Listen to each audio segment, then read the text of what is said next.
This is how you cross over from Israel to Gaza, and right now we're in no man's land. Prime Minister, do you now regret when once asked what your favourite joke was, you replied, Nick Clegg? And Deputy Prime Minister, what do you think of that? Mr. Trump, why should you be president? What makes you fit for the role? Is it just one big ego trip? Thank you very much. People aren't sure they can trust what you say. You say things and then it turns out that they're not quite what you said. Hello and welcome to How Did We Get Here? Explaining the news with me, Andy Bell. I've been a journalist for over 30 years, covering stories in the UK and around the world for the BBC, Sky and ITN. I'm the political editor of 5 News, and in these podcasts I hope to give you the background and context to help understand the big stories. This week, impeachment. I talked to former ambassador to Washington, Sir Christopher Meyer, about what the process is and what it means for President Trump. Very nice to see you, Sir Christopher. You have a distinguished career in public service, and for our purposes, most crucially, you are our man in Washington, the UK ambassador in Washington from 1997 to 2003. And that means you were there for the impeachment of Bill Clinton. What do you remember of that? Well, I remember 2 things. That in 1998 and in the early part of 1999, Washington was convulsed, A, by the Monica Lewinsky affair, and B, by the impeachment process which followed on from the Monica Lewinsky affair. And there was nothing that Washington could talk about except that. And Bill Clinton had a sexual relationship with Monica Lewinsky. Yeah, he denied it, and that was why one of the articles of impeachment against him was to have committed perjury. And did it feel like this was really kind of shaking the sort of foundations? Yeah, it did feel like shaking foundations, because in the early days of 1998, after Monica Lewinsky had exploded, if I can put it that way, a lot of very, very senior commentators in D.C. thought that he had no choice but to resign. But he denied having had sexual relations with her in a famous television interview, and he actually weathered the storm, well, weathered several storms, to be perfectly honest with you. Okay, great. Well, that's I wanted to ask you about your personal memory of that, but let's talk about impeachment. First of all, this is a very old idea, and in the US context, it goes back a long way. Where does it come from? Well, impeachment, I think, was something that was quite common in common English common law, which fundamentally is the basis of American law, although it's developed in other ways in the US compared with the UK, so that the Constitution, which was ratified in 1789, not long after the American Declaration of Independence, actually provides a process for the indictment and removal of federal officials guilty of malfeasance. And of course, the most important federal official in the whole system is the President of the United States. I mean, normally you get rid of people running governments and presidents with elections. Why did the founding fathers of America decide that wasn't enough? Well, I think they came to a conclusion that they needed a process which they hadn't invented, which they had inherited largely from England, but not only from England, for dealing with crises of leadership in the presidency, which the electoral process every 4 years was not fast enough or nimble enough to deal with. I mean, they have this phrase. I mean, there's various ways you can start an impeachment against a federal official. I mean, I think there's bribery and treason. But high crimes and misdemeanors is what Donald Trump is actually facing. That sounds like a pretty vague description of some wrongdoing.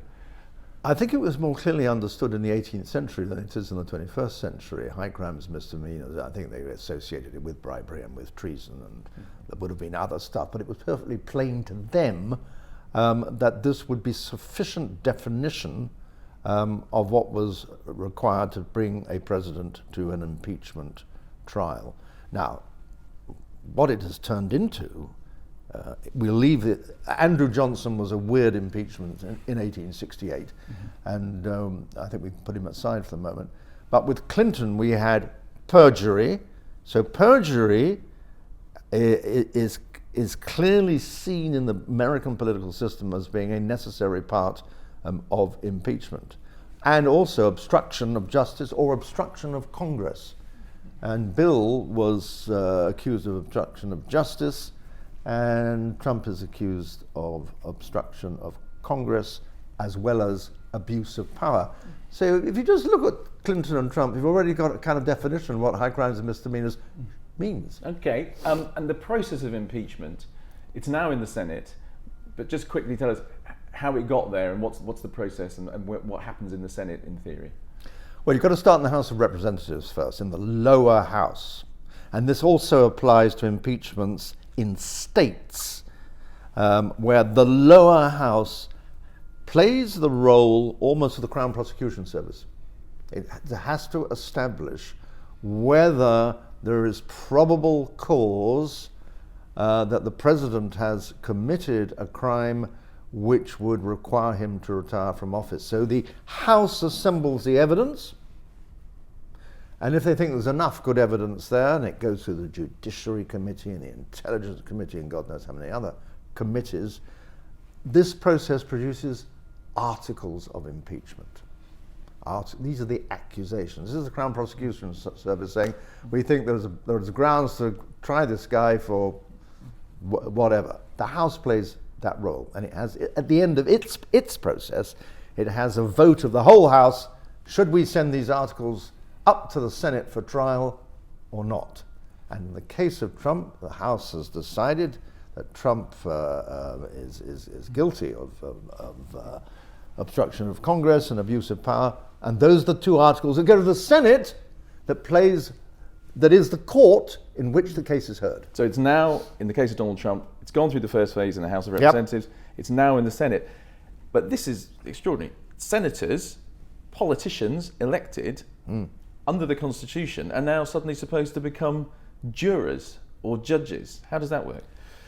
Well, this is a typical late 18th century construct where there is a view that very senior politicians like senators are sufficiently imbued with a sense of nobility and responsibility of their position. There is an idealism in the United States to be found inside the Constitution, which is enough, or was enough, for the founders to think it is possible to reconcile the role of judge and jury with that of being a politician. That is the Senate's. The original idea for the Senate was it would contain the heated passions of popular enthusiasms and decisions taken in the House. It was 100, what's the word the Americans use, solons, 100 solons who would... Solons as in the sort of Greek philosopher of wisdom. Exactly. Okay, that's what they hoped for 200 years ago. What do you think now? Well, now you have a highly political process. So when you're looking at what kind of outcome, guilty or acquitted, you'll get from the Senate process, you don't look so much actually at the substance of the charges, you look at the political makeup of the Senate. And the Senate has a Republican majority. The president is a Republican. The man who runs the Republican Party, the Republican majority in the Senate, is the wiliest politician on God's earth. This is Mitch McConnell. Senator Mitch McConnell, who is the Senate Majority Leader. He is only rivaled by the senior Democrat in the lower house, Nancy Pelosi, they're about the same age, who is also incredibly tough and wily. But Mitch McConnell effectively controls the process. And from what you can tell, is there anything to suggest that what the founding fathers imagined will emerge as the sort of wisdom of the Senate, or is it just going to be, is this just a political circus in the end? Well, I think it is, it's not totally fair to say this is just a political circus, although in the end it'll be decided by political and party loyalty. I mean, I think I was listening to a senator, a Republican senator on the radio this morning talking about how Donald Trump is clearly innocent. And he made a series of very sort of legal sounding arguments. But at the end of the day, he's going to vote the way Mitch wants him to vote. Otherwise, he's going to be in deep doo-doo. So the thing to remember here, this is the crucial thing. It's not just a simple majority that decides the president's fate. If the president were to be found guilty of obstruction of Congress and abuse of power, it would require, as the founding fathers decreed, a supermajority of 2/3 of the Senate, namely the party who has the majority plus some from the other side. So the chances of that happening are... So 67 senators you need 67 senators out of 100 saying the president is guilty. It's just not going to happen. I'm just interested, comparing that to when you were there with Bill Clinton, do you feel it's more partisan now, or is it about the same? I think, although Clinton was a very divisive force politically, and he had people after him, and Hillary all through his presidential career, he was less divisive for very obvious reasons. You just need to compare the characters, the political characters of Clinton and Trump. They are very, very contrasting. Now, it is intensely partisan. Back in 97, 98, 99, when I was there, it was very partisan. So we've gone from very to intensely. Okay, and as far as we can tell, what do you think the American public will make of this? First of all, will they watch it? It's going to be on 24 hours on a number of channels. Can you gauge what you think the interest might be? As far as I can tell, I mean, it is possible that we over here, people like you and me, sort of political nerds, are more interested in this than most of the American people. I don't think, as a general proposition, the American people are themselves convulsed by this. And I think it'll have no impact at all on the political equation, because though the core group who are the bedrock of Trump's support, the impeachment trial will simply play into Trump's narrative for them. Because he's seeking re-election. He's seeking re-election. This is the first time a president has been impeached when he's seeking another term. Yeah, and it is new territory. I've just said to you, I don't think it'll make any difference at all. It's obviously going to make some difference, but not anything like as much as the Democrats may have thought when they embarked down this road. And that is why Nancy Pelosi, who Speaker of the House, the senior Democrat, who was in Congress when Clinton was tried for, was impeached, has been so reluctant to move quickly on this, if at all, because she remembers going back to 1998 and the midterm elections in that year, that the whole bloody thing boomeranged against the Republican Party, and actually the Democrats did quite well in the midterm elections of 1998 when impeachment of Clinton was looming and the Ken Starr report on his behavior had been published. So she fears actually in the end this could damage Democrats in the presidential election? Yeah, I mean, I think because she is a consummate politician, all through this she's been saying to her people, this is not straightforward. You may think it's cut and dried. We do not know what the impact will be on the electorate, whether this will boomerang against us or not. There was a boomerang effect back in 98. There could be a boomerang effect in 2020. So be careful. But in the end, her hand was forced. So summing it up now, we're going to probably end up with a situation where there will have been 3 impeachment trials in American history, and none of them will have, found the president guilty. Yeah. Is this, what's the point of it almost? Is this something that seemed like a good idea in 1789 and is now pretty redundant? I don't think, you're absolutely right to say what you just said. I don't think any review of this when it's all over will reach a conclusion that we need to change the American Constitution to remove articles of impeachment. I think that would be too radical a thing. I mean, one of the things you have to remember about the United States, even with the new generation of younger politicians coming up, is that whether you're a Democrat or whether you are a Republican, you're sure as hell a conservative with a small c. And such a radical change to the Constitution as to remove articles of impeachment and put in something else is a step too far. Because what is the alternative? If there's really a case for removing the president, as there certainly was with Nixon, and that's why Nixon went of his own volition before the storm exploded even more over his head, the alternative is that the feds walk in and take you away. But the president has the FBI.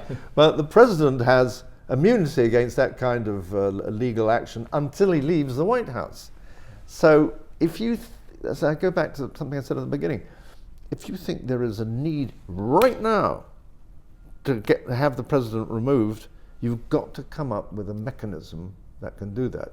The 18th century liked the idea of impeachment. I think if it were tinkered with now, you would end up with something very similar to what the founding fathers themselves created. So maybe they knew what they were doing back in the 1780s. Oh, they certainly knew what they were doing. And, you know, and there's another thing behind all this. I was reading some kind of American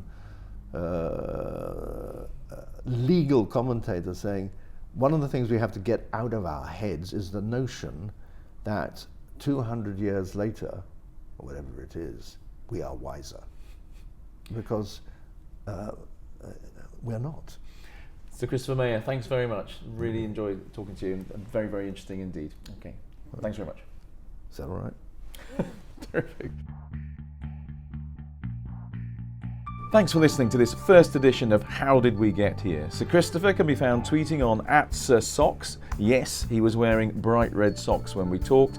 I'm on Twitter as @AndyBell5News, and my socks are immaterial. If you have any thoughts on this podcast or any ideas for future ones, you can email me on andy.bell@itn.co.uk. Thanks again for listening to this edition. Another one is on the way soon.